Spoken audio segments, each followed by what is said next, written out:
Welcome to the Starting Over podcast. I'm your host, Edward Shelton, aka Dark Logos, and this is the show where we talk about the strategies, tactics, and mechanics behind the game of heroclix. Today, I have a very special guest on. He is Mr. The Rock himself, Mr. Howard Brock. How are you doing this evening? Great, Edward. How you doing? I'm here. I'm good. Knees feeling a little bit better, but it's cold. It's getting sore. So there we go.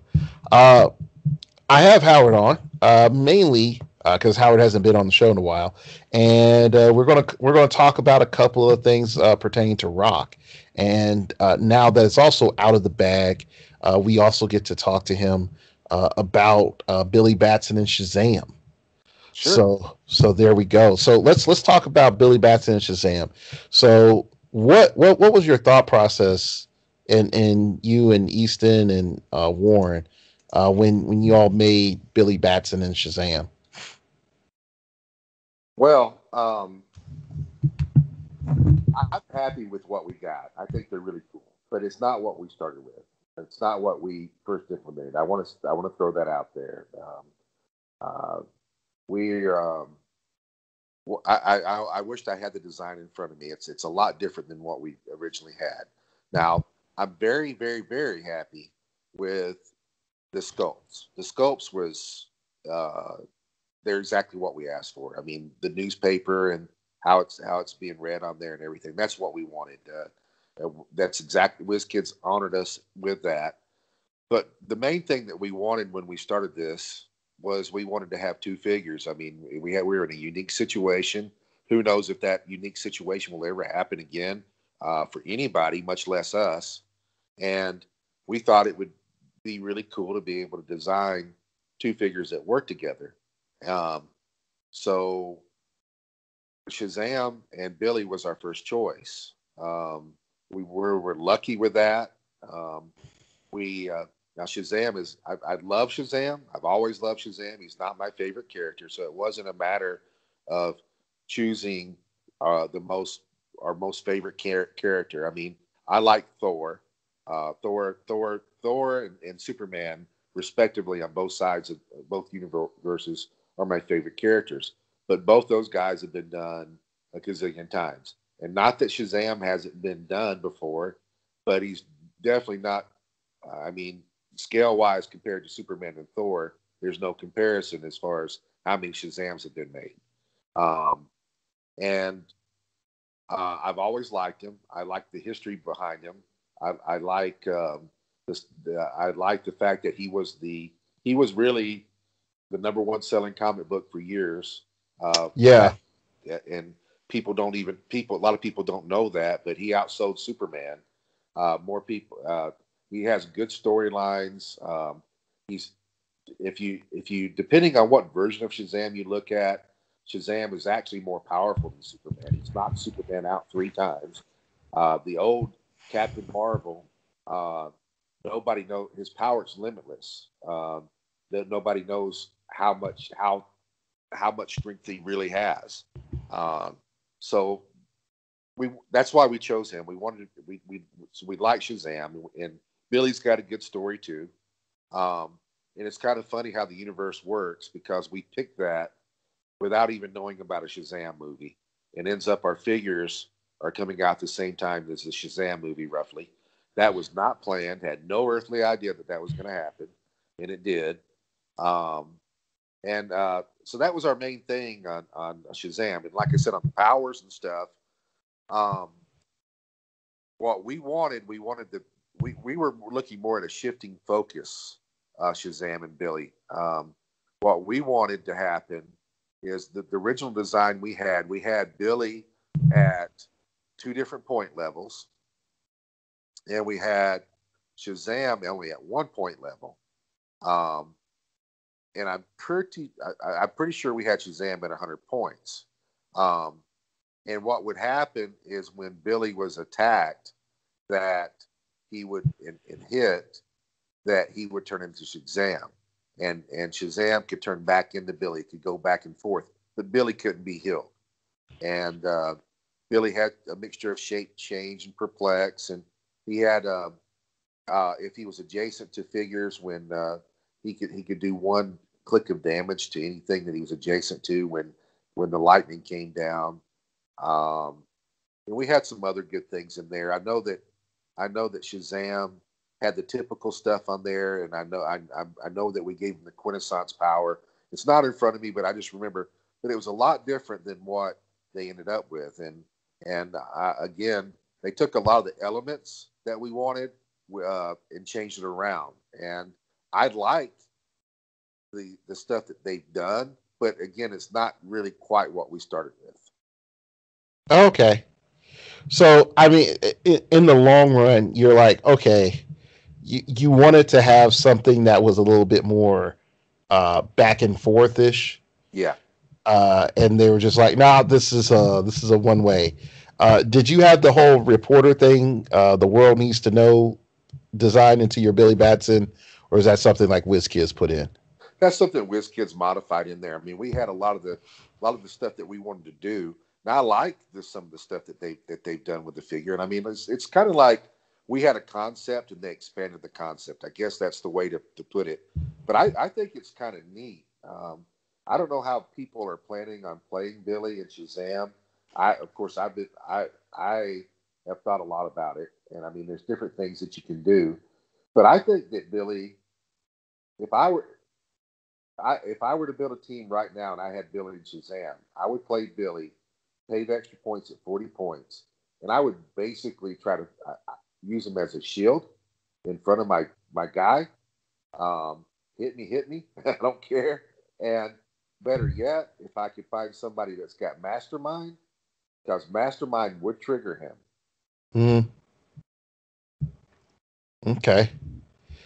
All right. Well, like I said, is you know, I think they're pretty good. I think they are. I think the key word is balanced. I don't think they just come in and just like, and now, completely destroying everything. Here's Shazam. You you know. So I think a lot of people will have fun with them. I don't really. Yeah, I think a lot of people are going to have fun with them, and I think that's the biggest thing that comes down to it. Did y'all have any like choice on the keywords, or did Yeah, well, y'all? I mean, mystical is the key word. I mean, they expanded the keywords. Honestly, we had the mystical. Um, we had Fawcett City, and I'm pretty sure we had JSA in there. I think we had a few others, the pretty typical ones, but they added some in there. Okay, so because I'm bringing it up now because they added a lot to Shazam. It was Oh, like Fawcett City, Justice League International, Justice Society, Deity, Mystical. see, So deity we did mystical we had deity wasn't one that we had on there. I mean I know that he with him being rewritten and especially being a god in the new universe or whatever, that's the deity part. But I've never really thought of Shazam as a deity. yeah, I think that's more of the, I guess, the new writing. Yeah, But with freaking Rebirth and 80 other different things, I don't know what the what the future is of this because they got like the whole Shazam family thing now, yep. and I it sounds interesting, but I don't know if it will be interesting. But all right, well, cool. I'm sort of glad I was able to get some insights in your thoughts on this. What do you think of this upcoming DC set before we start talking into Rock? Because we see some of the Batman Dark Knight Metal stuff and a couple of other previews. So how you feeling about this so far? Well, I like what I've seen so far. I'm very WizKids perplexes me sometimes. I'm perplexed. As long as uh, you're not outwitted. yeah. Um, and what I mean by that is I don't really understand the points assignment sometimes. I look at all right. I look at what Shazam is. Okay, at the 200 point Shazam, and he's pretty good. Okay, at 200 points, he gets a lot of stuff. But I look at him I look how long his dial is, and I look at Black Adam, which I think is a good piece. Hmm. And I look at some of the other stuff, and then I see this Bizarro come in at 125, and he's a freaking beast. Yeah, the Bizarro don't make any sense. So why is he 125 when you compare that 125 to this 200? And then I look at the previous sets and what we've been seeing. I think we've been seeing some really good figures um, that are 50, 75, and 100 points, um, and that are very comparable to some of the figures that were being previewed at 150 to 200 points. I don't really understand that sometimes. I don't. It's like I feel like WizKids sometimes is going in this certain direction that okay, uh, we're we're going to allow you to have more figures on the team. We're going to make these figures powerful and lower the points value. And I'm like, okay, this is good. I like this. And they do that one or two sets, and then we get that third set, and it's all back the way it used to be. And I'm like, it does. I don't understand this.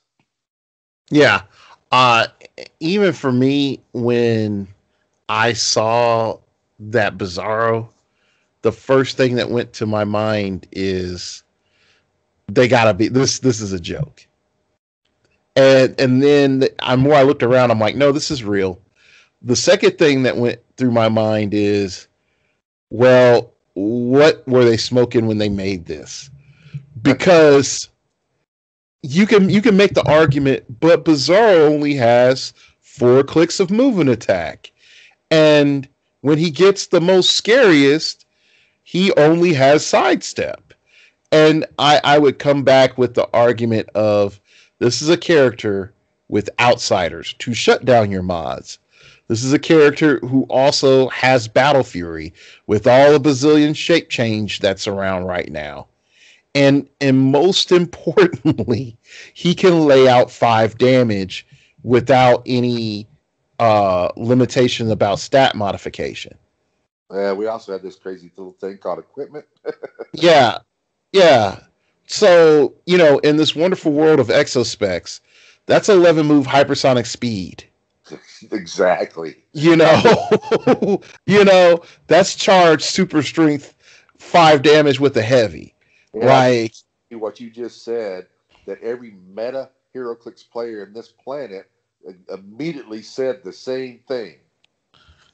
it's like put some exospecs on that sun. Like, yeah, like it's immediately the first problem that came into my mind when I saw it, and with all the other problems and other things I've been working on, I sort of just put it on the back burner.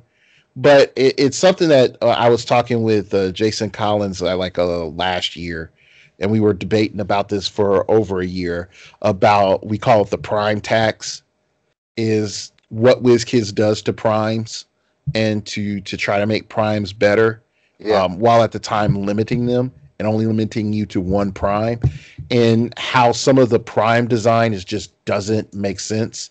And this is one of them.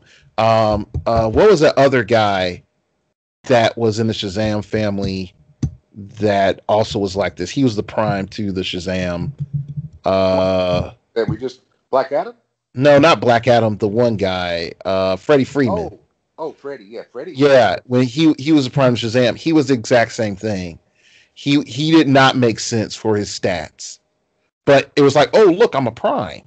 I'm a prime guy. I get to get away with this.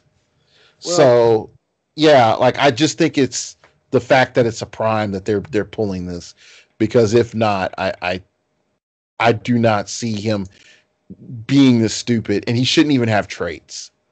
Like his traits make him better. I know he's good. He's really good. Yeah, so Yeah, he's going to get some play because you don't have to dedicate. It's only 125 points. You still got 175 points of stuff. I mean, that's why. I mean, if he was a 200-point figure, and I could see, I don't know, maybe 200 is a little bit of a stretch. 175-point figure. Okay, that he's good, but he's 175 points. He doesn't look so good anymore. But 125 points, he looks awesome. right. And it's one of those problems where I hate to say it.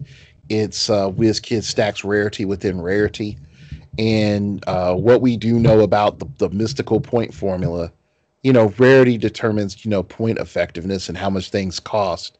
But Yeah, also, when you increase rarity due to it being a prime, you might as well bump it up a category. So this is a super rare, and its points and abilities are on chase level. I, And I agree. I, yeah, I My thing is with I mean we're talking about Bizarro, but with the points and that set altogether, what we're seeing so far is I have no problem with 150, 175, 200 point, 225, even a 250 point figure, even a 300 point figure. I don't care. I have no problem with those figures being out there, but those figures should be a lot better than a 100 point and a 75 point figure. And I'm seeing 75 point and 100 point figures um, that I don't think that is, I don't think they're that much superior to. I just think that I just think that there's some little bit of imbalance there. That's what I don't get. I guess that's what I'm trying to figure out there. yeah. And to me, I agree with you. I think the other, and this has been a problem for years, is, and they've gotten close a couple of times, like the Justice League Superman, who was able to buff himself with leadership. They they've gotten close. They just haven't nailed, like, okay, this is fair at the 125, or not, this is fair at 125 points, this is fair at 250 or 275. They always sort of come close, but they don't quite nail it. And I think one of the main reasons why is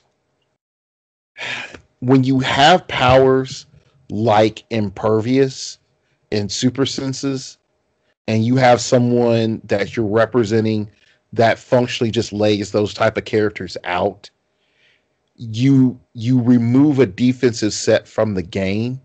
And yes, that makes the games go faster, but it also makes everybody tilt towards that tip pole figure and not look at the rest of the game. And that was, you and I lived through the whole pit crew era of heroclix. That's how it was. Like, everybody had that big attacker, and then the big attacker nuked the other big attacker, Yeah, and then it's just picking everybody else off from that point on. And I guess they don't want to go back to that from a game design perspective. But at the other end, I think as a game designer, you should say is, all right, we're going to have a soft philosophical cap, and that's going to be 200 points. What should a 200 point figure do? Okay, it's going to get backed up from, on average, 1 to 3 figures for the point cost. Okay, and that's with no equipment, no IDs, or anything else. So if we're looking at what a standard player is designing, or what we presented a standard player to design their team with, they're more than likely going to put in equipment on there. We've incentivized ID card play, so there's that. Let's just say there's a colossal retaliator, so that's a cheap influx of points. And then so they probably have maybe 1 or 2 more figures that they could probably squeeze in there, but more likely one figure. Okay, so we're looking at a 3 figure squad with 1 piece of equipment and maybe 2 IDs. They need to look at game design like that, but they don't look at game design like that. They look at game design as, in a vacuum, in space, going to Neptune at a rate of sublight speed. Is this figure good? And it's like, relative to the radioactivity in space, and you don't hit a comet or any other space debris, you will reach Neptune in X period of time. That's how they look at things, and I don't think that's a good idea. And even with they giving it to playtesting, I don't think they understand what playtesting is sending back. well, here you go. Here's a good way to look at this thing. Okay. All right. Let's talk about what some things that we know. Okay. Take the figure we designed. Take Shazam. Okay. You're playing within the set. I I pull Shazam, you pull Bizarro. Okay, yeah, I feel good. I think my Shazam's going to take your Bizarro, even though you got some other stuff to go with it. I mean, I know that has a factor, but I think Shazam outplays Bizarro, on the one-on-one match. So more or less, okay. So we're gonna say 200 point Shazam. Yeah, 200 point Shazam Yeah. versus Bizarro. I think that Shazam's got some other stuff too, and of course so does Bizarro. But I think Shazam has an advantage with what he does and everything. You don't. We're within the set. You don't have all these things that you can add on or anything else. You just have those two going against each other with their mates. I think Shazam most of the time has the advantage. Okay, now same two figures. You take them out of within the set and you go outside of the set, and now they're not fighting each other anymore. But Shazam is fighting Goblin King. He's fighting Unimind. Let's not front. He's fighting Unimind, and he's losing Either way, badly. or okay, yes, but now you have Bizarro. I feel just as confident with Bizarro against Unimind as I do against Shazam with Unimind. But the difference is it's a whole lot less points. Yeah, I see that. I definitely see that, and I think one of the bigger problems I think that comes in is I hate to say it. I think Unimind was an attempt to do team bases with one figure, and I Yeah. know this. I know that that's going to rile up some people, but I mean, realistically, it is. It's attempt to make Unimind make a team base in one figure and get that same pull beyond one set, and to give people an incentive to buy beyond one set. And I think that was the mistake. And they gave him more abilities than he should. But when we start looking at his price range, his price range can go exponentially up, which invests you to buy more and more and more, which makes his value that much more. Whereas a standard figure doesn't have that ability. And if Unimind had lost two more clicks and he was still priced the way he was, no one would play him because you would get hit once or twice, and then you would be on stop and then easily popped. Uh, Whereas now you might have to hit him, three times or four times. Yeah. And so he can last a lot longer. But I think that also comes down to like Shazam has mystical, Yeah. and he's not immune to outwit. To my knowledge, I got a little tiny thing. Well, Uh, he can be. He has a trait that he can choose. That at pretty sure it's at the beginning of the turn. That allows him not to be outwitted. okay. He Um. he can choose not to be outwitted, not to be Okay. mind, Yeah, I see it. or Or not to be. probbed. Yeah. Or yeah. Pulse wave or mind control. Yeah. Okay. Yeah. Uh. And so when I look at that, yeah, Shazam has some defensive capabilities, but if I'm playing Shazam at 200 points and I look on the other side of the field and there's Exospecs and there's 8 Batman Okay. and there's 2 probbers, you can't cover it all. No. You got to be like, I think I'm going to have to risk the pulse wave. I can't afford for them all to take shots on me. I'm protected outwit.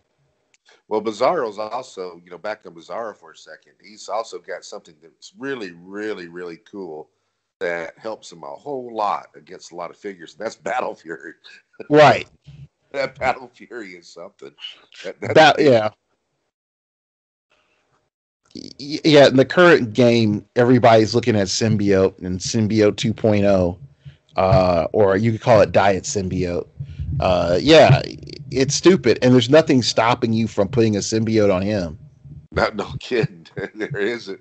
Like I said, it's but that Battle Fury that makes a big difference. I Yeah, mean, honestly, when you go against Unimind and you're trying to crack him, most of the time Unimind is taking shape change. Right. There's Rock, a lot of characters that are take a shape change right now. yeah, Yeah. So, all right. So, I mean, like so far, like this set is, I think is it's cracking up to be a very strong DC set, yep, considering DC's been on the low point formula for a while. I think it's nice to see them sort of ramp up a little bit.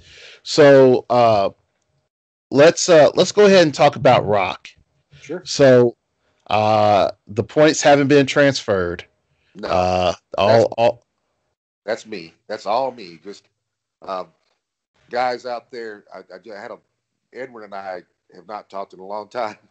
Oh yeah, yeah. And normally we're used to back. We're used to talking pretty regular, and we have not done it in a long time. So I did a whole lot of catching up to him and telling him what was going on in my life. And I'm not going to go into details, but he can tell you I have been totally booked with stuff. Oh yeah, dude's been busy. And so it's on me. I just haven't got to it yet. I've got it all laid out. Um, I've got I had somebody create a little spreadsheet program for me. Here's the things I got to do. I've got to go uh, first of all and purge the Rock accounts of people in there that's got points and transfer those points over to WKO. So the people that had points after the Rock Cup, those points still stay there, and they'll be on that account. And then I've got every uh, tournament that's been run under Rock since October. I've just got to take that info and put it in there, and then it's done. Everything is there, and I'll immediately make the tab go live where everybody can look at their points. As soon as I purge the Rock accounts that are there, that means that everybody in there's got 0 points. I'm then going to go back and give them. I'm going to go back and use that for judges' points. So if you're a judge and you want to know where your points are going to be, that's it. You already have to create a Rock account. Judges' points will be now. Those points will be in your Rock account. And that's how we're doing it. And I've got it all. It's just a matter of me probably sitting down for 2 days and making it happen. Okay. Well, and that was something I know some people are probably wondering about with the points. But also, I just know, like, yeah, just being busy. I know about that life. I Yeah, know about that life. I'm in process of moving, so it's probably um, it's something that I want to do. It's something that I want to get out there, and it's something that needs to be in play so people can track everything. I will say that by the end of March, I'll have all that done. I will just after I get moved into the new house, which is mid month, we will. And we get everything set up there. I'll just vegetate in the house for a couple of days, and I'll make it all happen. Okay. So that's something I promise it'll happen. Yeah. The big thing I do notice is there's a lot of uptick on Wynnum Maps. Yeah, There's like folks are filling the Wynnum Maps. So tell us about that. Like what's been going on with that? all right. So at the beginning of the year, or at the end of last year, or whatever, before we started all this stuff, um, Wiz kids and I sat down and it was back and forth, and then modification and reinserting stuff in there, and figuring out the pricing and the price points, um, and making sure the cost was right, the whole 9 yards. It was a lot of back and forth.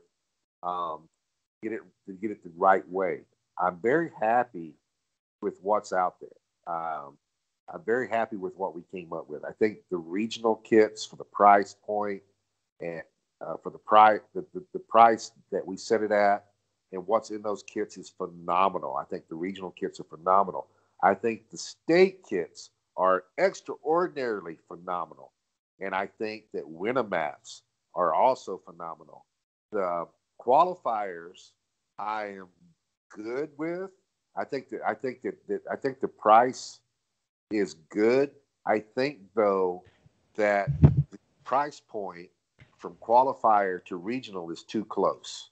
Um, I think that we may have to do some modification there to the qualifier to maybe bring it down in price. And unfortunately, to bring it down in price, maybe pulling some stuff out. But it'll make it more affordable for people and it'll make more sense. I just think I think the qualifier to regional is not enough of a jump. I guess is what I'm trying to say. And Okay.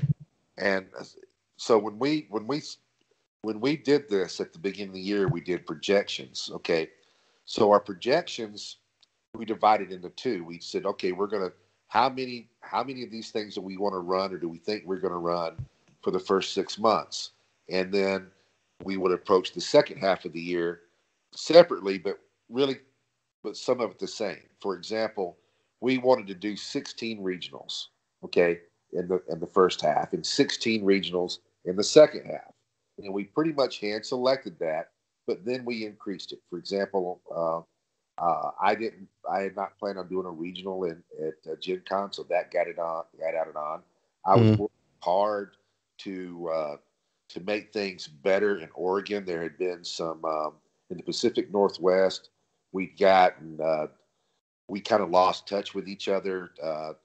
They were people. There was a lot of stuff that was going back and forth with rock in the Pacific Northwest last year, and I wanted to fix all that. And I've made big attempts of doing that. I think that we've done that.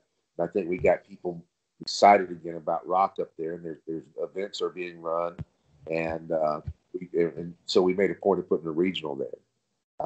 So we added a little bit. So I think we ended up with maybe 18, 19 regionals instead of 16. So we exceeded where our goal was. Qualifiers we marked down, I'm pretty sure 30. I don't know that we're going to hit 30 for the first 6 months. I think we're going to, it's not that they're not selling. I just don't think that we're going to hit 30. Now, here's the kicker. We thought we would run about 75 Wynnum Apps. Mm-hmm. We we ran 75 Wynnum Apps in the first month. Yeah. So we're going to hit probably between 400 and 500 Wynnum Apps in the first 6 months of the year. Yeah. And it to me, the main reason why is it's affordable for what people charge for a Connelly anyway, and you're getting the map for pricing in there as well. And I think the biggest thing is it's a supplement to prize support that Yeah. people are fine buying. And if you're paying $5 or $10 to play, you don't need a lot of players to break even or make profit. And I think that was the huge thing with the Wynnum Apps that people were like, oh, we're gonna have a Wynnum App, and I pay $5 to get in, and it's sealed or whatever, or I pay $5 to get in or $10 to get in, and it's fine, cool. Like most people are down for that. Well, what we did is what I wanted to do is I wanted to take I wanted to have we picked prices of what we wanted to charge for these kits, and I wanted to I, I wanted to make the kits as best we could for those prices. Um, Mm, and instead of what our kits are meant for, they're targeted for a certain number of people. Um, I mean, we'd like to have regionals have 20, 30, 40 people in them. We'd like to have qualifiers have 16 plus in them. We'd like to have Wynnum Apps have 8 plus in them, but it doesn't have to be that. But I mean, that's the ideal situation for us. That's what we hope for. But I didn't want. I looked at the numbers for the last few years, and I'm watching how many people are going to Wynnum Apps. I'm watching how many people are going to qualifiers, super qualifiers, regionals, mm, and I wanted to make sure of is that the price point that I chose was that I didn't want the venue to feel a risk. I wanted them to feel comfortable that okay, I win a map. They charge $10 for a constructed tournament, but they don't need 5 people there. That's not a lot of risk. Um, right. if in our both the regional, because the regional is a $30 charge and the qualifier is a $25 charge. Both of them have to have the same amount of people for they only have to have 12 people for the venue to break even. That's 12 people. We every every every tournament that we run of that nature hits those numbers. Um, so there's not a lot of risk if a venue has to put out 350. Our regional kits at one time were $750, and Mm-hmm. the people were getting the numbers, but it's risky. You know, if the venue that's $750 they got to fork out. Well, now $350 for a regional, they get 12 people there. Everything after that's gravy. Okay. Well, we already know that a regional, you're probably going to get 20 to 30 people plus any sales that you pick up in the store. We want the venues to make money. That these tournaments shouldn't be all about.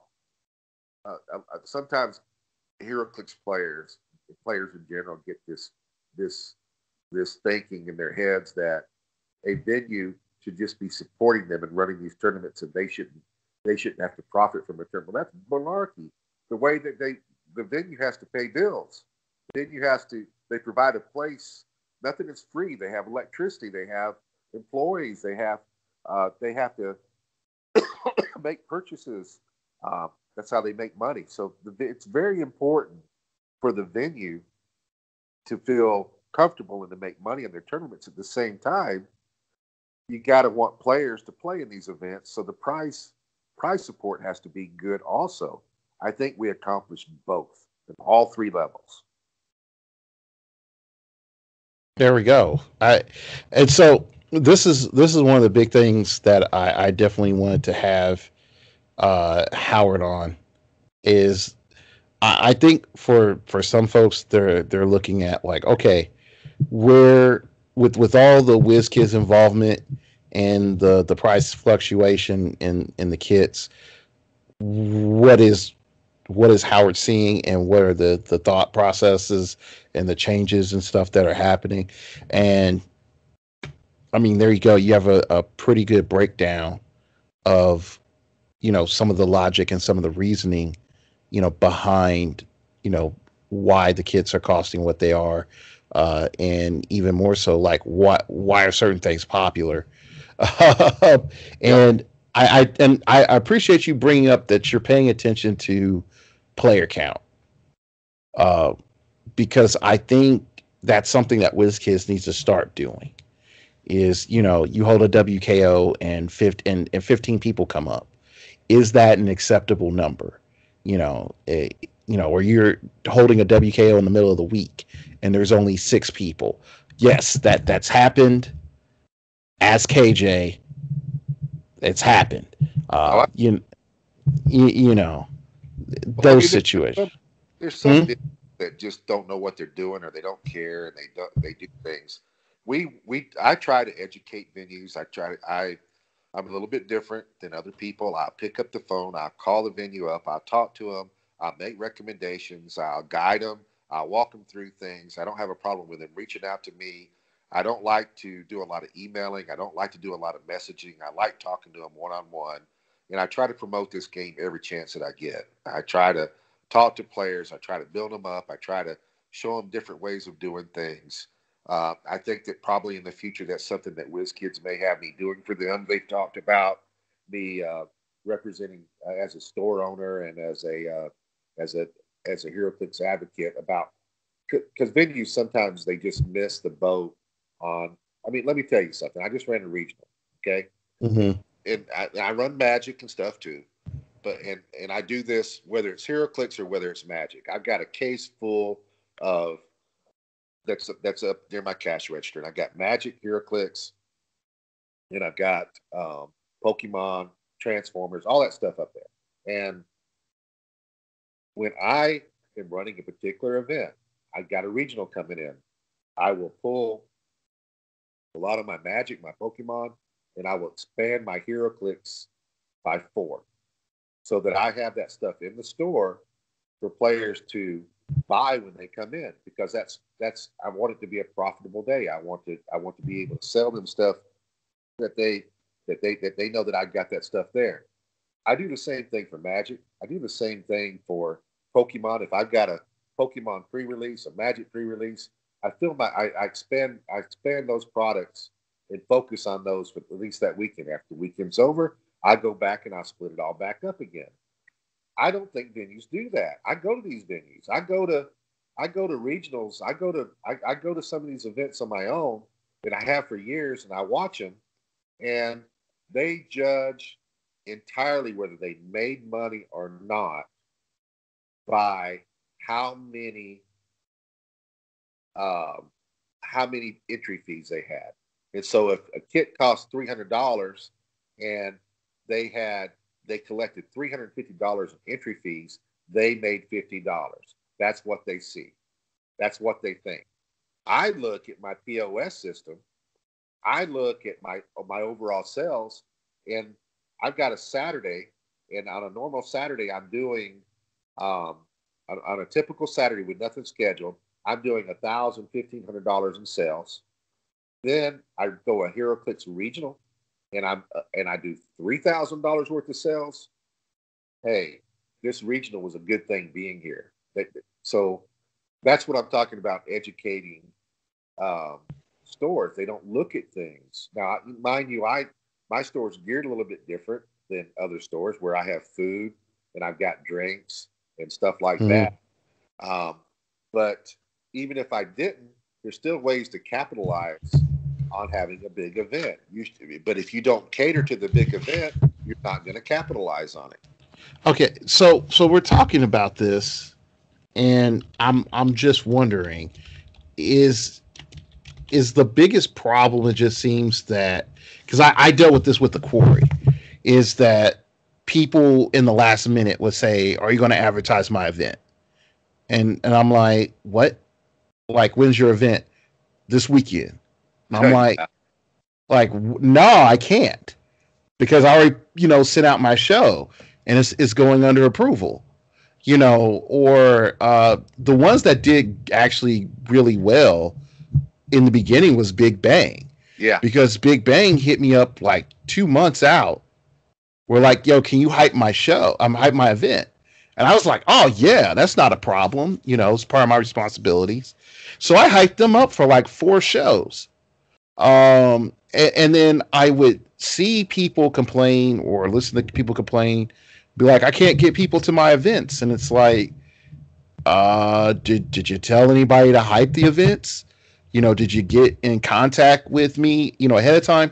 But what it also seems is, like, from a business perspective as well, um, the most of the venues aren't making the adaptions for who their majority audience at that time is, and there's only one level that they're looking at point of sale, which is the entry fee. They're not looking at, the candy bars bought, the Funko Pops that people bought that day, Yeah. anything like that. Well, there's another thing. There's another. That's my point. But there's talking about um, advertising an event and doing things. All right. Not all. I'm not talking about every store, because Mm-hmm. there's every store is different, and um, but I watch this. Okay, you've got really kind of three different things out there. Okay, you got me. I'll use me for an example. I am very involved in not just HeroClix, but everything that I do. Now, what I mean by that is I don't play Magic. Don't ever really plan on playing Magic, but I understand Magic. I understand that people play Magic. I know my people that play Magic. I make sure that I cover their events, and I have the product there that they need, and I schedule their events, and I hype their events. I advertise their events. I let people know about it. I create the events, and so on and so forth. And I do that with every event that I have. Sometimes I spend money to hype them. Sometimes I just advertise them on Facebook. Sometimes I put them in the right places. But I do that. Okay. Um, then you have the second type. The second type is that you've got a store owner, and he has no involvement really. He knows he's got Magic. He pays the bill. He does whatever, but he's got a judge and our group, and he relies on them to hype it. Okay, and they do a really good job. We'll use Jamie Jordan for an example. Right. Jamie Jordan and his group in Arkansas. They run an event. They the store owner doesn't really get involved with them, but they go out and they hype it up. Big Bang would be another good example. They go out. The store owner doesn't get involved, doesn't play heroclix, doesn't know what they're doing. He lets them do their own thing, and they go out and they do a good job. Okay, and they bring in the people, and he's happy, and he keeps giving them money to run more events. Now you got the third one. Now you got the store owner not involved, and you got and you got a judge that's really not involved, and neither one of them are hyping it up at all. And when the event comes around, they're like, "Hey, well, what happened? How come nothing happened?" But it's because both were relying on the other, and neither did nothing. Right. That's your Right. failures. That's the stores that fail, and that's I personally I want to be involved, but even if I had a group like Jamie and um, and so on and so forth, I am still involved with those guys. I'm like, okay, guys, let's create an event. You guys run it, and you guys hype them up on there, and I monitor it, and I watch it, and I'm involved, and I read the posts, and I'm letting them know what's going on. Venues, my my strongest recommendation is be involved. If you don't have to run it, but be involved. If Be you're not involved. Yeah. involved, then you don't complain when it don't go right. Right. And I hate to say it, there's always the people talk about the 80-20 rule. And when you're an organizer or a business owner, you're always the 20. And a lot of people don't realize that. People think like, oh, the folks that are selling me the product are the 20. The company organizers that of Saban doing DBZ, or Power Rangers is the 20, or in this case, it's WizKid's job to promote. And it's like, realistically, no. No, uh, it's they, yes, WizKids will promote by saying, hey, here's the events and here are the locations, but it's up to you to sort of reach out to other communities. And I know Rock shows like, hey, if you reach out to events and to event holders, that you can have a really good thing. The Majestics Open Series proves the same thing. Texas Shootout proves the same thing. So I think one of the major problems comes in is that a lot of folks are not willing to assess the amount of communication that they need to have. And I hate to say it, a lot of people think it's not worth the effort to go out there and have the communication on such events. I know in particular, as a coach, there was one event which one of my founding members went to, and I did a show about it. And I know it's sort of being a dead horse. He showed up to, and it was capped. And there was nothing on the website that said it was capped. There was nothing on WizKids that said it was capped. There was nothing from the event that said that you had to pre-register and you couldn't register at the store. And so uh, I, I I raged about it. But when I look at it, how bad is it for that store? yeah, Because they are giving up money. yeah, They're, yeah. And I know that incident that you're talking about. yeah. Well, this would be, and it's actually something that I think I'm going to work on. It's something I was actually thinking about the last couple of days. What I wish, and now that I am more involved with WizKids, it's something I'll press. Like I said, is I don't think that WizKids provides enough. I don't think there's enough instruction on how to run the tournament and what you do and don't. They give the tournaments a little bit too much leeway, and that's where the confusion starts. We have tournament rules, um, but go tell me where WizKids tournament rules are, and what is so when you run a WKO, what are you supposed to do? How many Swiss rounds are you supposed to run, Edward? What do you cut to? What determines that? What do you do? How do you? Where's all that information? Am I supposed to do a cap? How do I pass out this prizing? Who does the prizing go to? Well, I've only got this many things. Okay, well, I got all this prizing here, and these are all supposed to be. Um, uh, I've got 24 of these LEs that I'm supposed to just give out to people. Or I've got 24 of them that I'm supposed to be able to sell, but I got 40 people at my event, and they all want one. So I guess the first people in line gets them, and the people at the end of the line that drove 4 hours get screwed.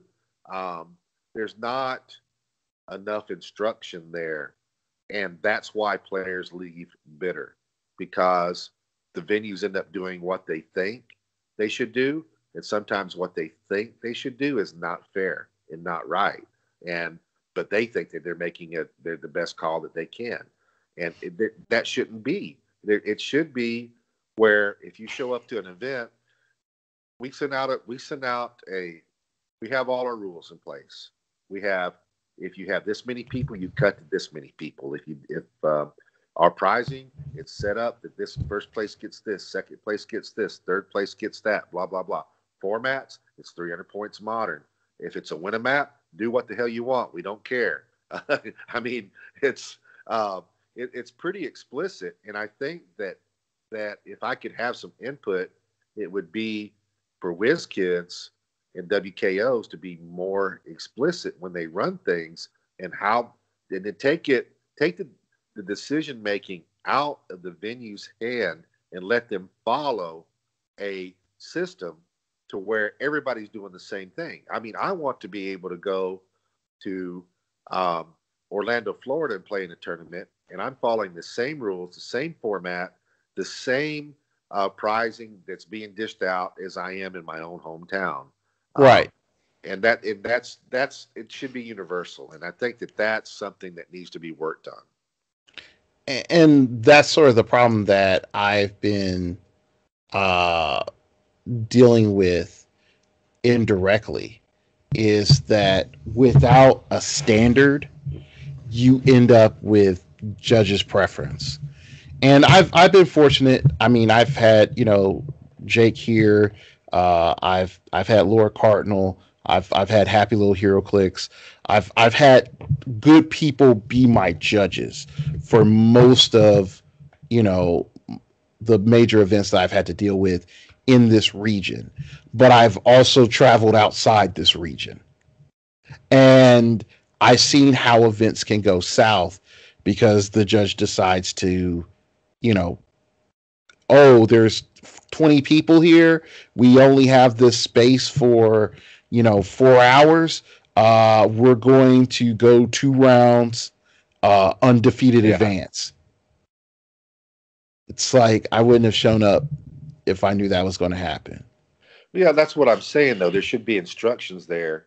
When I get a WKO kit, or I get any kind of a kit from WizKids, there should be instructions there that tells me exactly what I'm supposed to do and how I'm supposed to do it, how I'm supposed to give those prizes, and where the rules are, and uh, all of those things. And that's something that I think that can be done better. And I think that I'll have a little bit of I think I have a little bit of a say so in coming up. I see change. I know that change is coming. I know that um, we changed our rules, obviously, to coincide with um, what Whiz Kids would do, and where we both made agreements. There may still be some modification there, but what you're seeing is if you're seeing this in rock rules, there the likelihood is that it's going to be a whiz kid rule downstream. So the idea is that our tournament rules will be also WKO and whiz kids rules, and and if they do something um, that we're not aware of, or if they don't, they're both going to be the same. I guess is the best way to say it. At some point, don't know when that point is, but it's being worked on. At some point, they should both be the same, and um, that's a good thing. I mean, I think that players and me as a tournament organizer and as a venue, I don't want to try to figure out how to run a tournament and and how to do things. I want directions. I want to say, okay, I'm supposed to give. Uh, this is a Key Forge night, and it says I'm supposed to give 8 of these to the top 8, and the top 4 get these 4 things. Oh, and I'm Hmm. supposed to run a Swiss with a cut, and I'm supposed to follow this chart. I want those instructions, and I want to run it right. I don't want to try to make up something on my own. Yeah, and I think what ends up happening is businesses kick themselves uh, in the face and also in the groin when they host events and they just cater to locals. And the reason why I say that is multiple times I've traveled outside of my general region, and there are rules that are in place for the locals to always get ahead, because to that store owner, you're a 1 day payout. These other people buy more consistently, so they're going to look out for those people. And what I feel like most store owners don't understand what they're doing is they're making it so I don't come back, that I'm not even, semi-annual, revenue.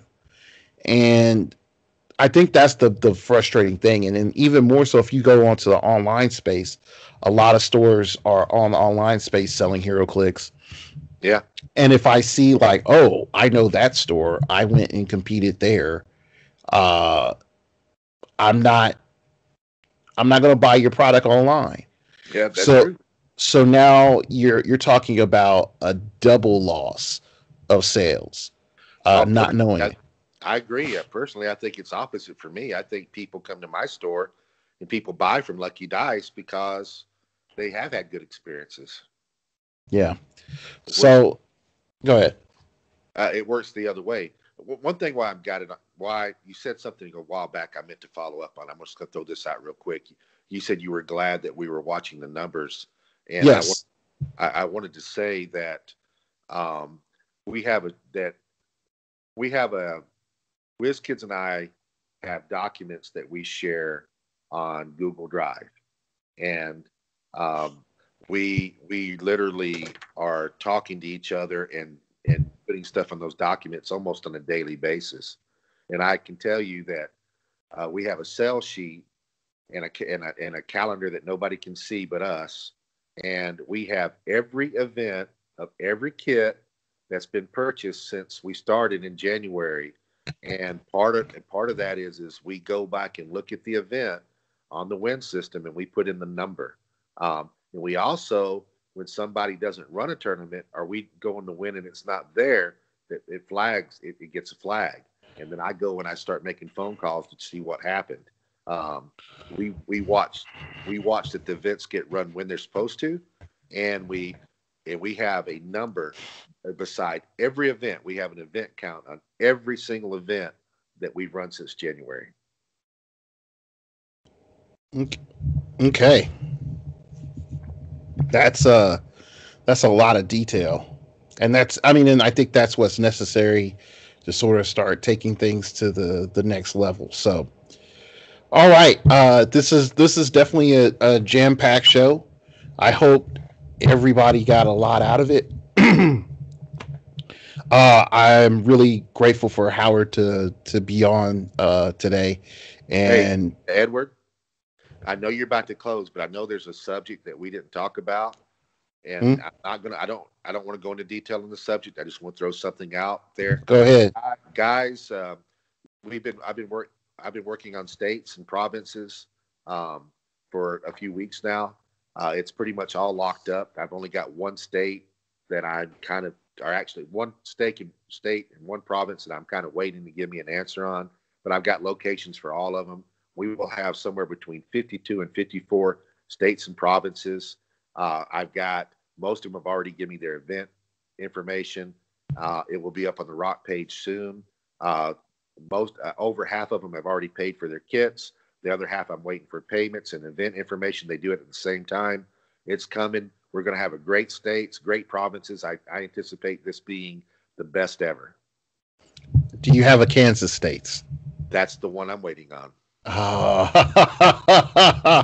For some people, you don't Well, understand. the problem is that there's not a lot of organized heroclix play in Kansas City. You would think that Kansas City would be an easy place to go to, and are right outside of Kansas City. You and I have had this discussion before, and the place that we've always went to is in Wichita. It's gosh, what is it?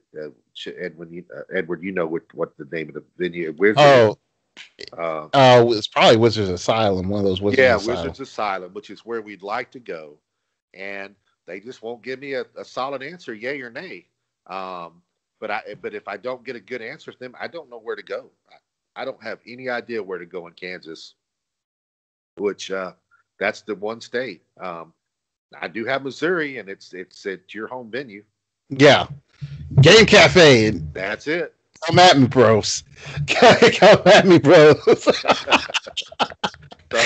that's a definite, and I think it. Like I said, I think that I think states and provinces are going to be great this year. I think the prizing is just phenomenal. I just I'm so happy and grateful for WizKids to give me the prizing that they did for states. It's just unbelievable. Yeah. So I'm super happy for states this year because I think it's definitely worth it to do states. So all right, like I said, jam packed full of information. We covered it all. We gotten through the gambit and the gauntlet of interesting things. So all right, again, I'd like to thank Howard for coming on. You can follow me at Start Over Pod. It came from outer space and let me know, man, out there is a magical wizard boy. He doesn't transform from an adult to a kid. He transforms from he transforms from an adult to a kid, not a kid to an adult. There we go. That's what my Twitter slapped me on the back of my head. Say I got it wrong this week. My Twitter is borderline abusive sometimes, but it comes from outer space. It's a little bit different. I'm just glad it doesn't give me cosmic radiation when it comes to the atmosphere. So if you didn't know, my Twitter constantly goes back out to space and then comes talk to me, and then gives you wonderful nuggets about when my show is up and new shows because YouTube doesn't like YouTubers. So feel free to hit that like and subscribe and all that other jazz that every other YouTuber tells you to do, because still I'm going to get pushed out by PewDiePie and The Late Show and all the rest of those cats. So also you can email me at startingoverpodcast@gmail.com. That's startingoverpodcast@gmail.com. If you wish to opine, keep it piffy, keep it interesting, keep it awesome, baby. Let me know what you're thinking about this WKO season. Is the prize support good? Are you motivated to show up? Are you tired of the sealeds? Are you looking for more constructed? Let me know. If you'd like to donate to the show, you could go to startingoverpodcast.blogspot.com, and on there is a link for you to donate to the show. And that's mostly it. So, like always, I'd like to thank my guests for being on here. And remember, we all have to start over